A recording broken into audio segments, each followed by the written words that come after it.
Y'all got to stop saying Javonte Davis is the face of boxing. Who has Javonte beaten? Pitbull Cruz, a Mexican who comes forward with no skill. Rolly Romero, an overrated fighter with no skill. Ryan Garcia, an Instagram fighter with a lot of popularity with no skill. Come on, man. He beat Mario Barrios, an overrated Mexican fighter. He beat Leo Santa Cruz, a guy who started at 118. He beat Yorkios Gamboa, who was 42 years old. Shakur Stevenson beat an elite in his prime, Oscar Valdez. And y'all gonna say he's not ready for Javonte Davis? Look, if you don't know boxing, if you just started watching a year ago and you don't know enough about Shakur, then stay in your lane and stay away. But if you don't know, you just talking, you don't know. And Devin Haney beat Kambosos. He beat Jorge Linares. Those are better wins than Javonte, period. I think that could be Tank. That would be Devin. That would be Shakur and Tank Davis himself. Yeah, right. You got the last one right. That's the only person that can beat me, Javonte Davis. That's the only person. Niggas cannot touch me at all. They all been in the ring with me. They all been in the ring with me. They all been in the ring, and I cracked both.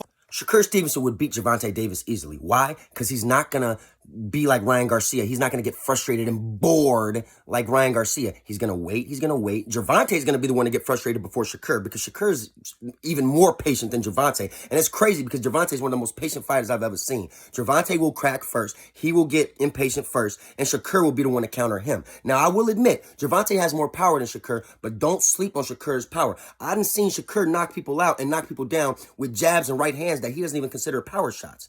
That's how powerful and good Shakur is and his accuracy. So when people say he's not ready, I say, yeah, y'all just started watching boxing like 3 months ago. Y'all don't know much. Y'all don't know much. Answer the business side of me, I say Tank Ryan. The champion side of me, I say Devin Haney and Lomachenko. Hey, Shakur, is it more important to obviously get world titles, win all of the belts, or kind of to get that star power? It kind of feels that if you choose the winner between Tank and Ryan or Devin and Loma, you kind of have to make a choice, I mean, the thing is, I think it's in legacy terms, I would say it's more important for the belts. Like I said, marketing and business-wise and money-wise, it would make more sense for me to chase the biggest star in boxing. Do you feel you're underestimated? Do you feel the boxing world's underestimated you in any way? Nah, because people don't want to fight me. So I don't feel that way. I feel as though they know I'm here. They just ignoring me. Right after the Olympics. So at that moment in time, there's no doubt about it, Javonte was older and more experienced than Shakur. However, even then, Javonte was so impressed by Shakur that he kept him for his whole entire training camp for a world champion. Therefore, if anybody that knows how good Shakur Stevenson is, that will be Javonte. That's why he has him last on his hit list.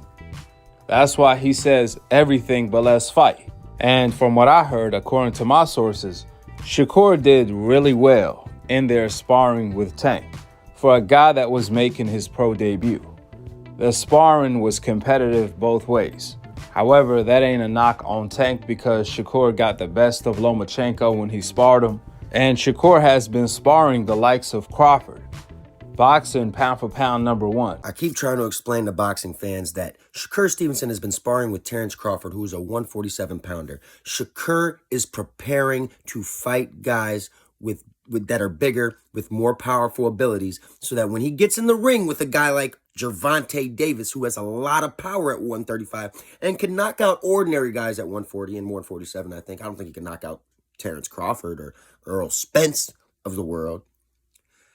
Shakur is preparing himself that when he fights Javonte, when Javonte hits him, he's not going to be hurt that bad. And then with his defensive prowess, I just don't see how Shakur loses to Javonte. I see Javonte getting frustrated first, and I see Shakur outboxing him. I really, really do.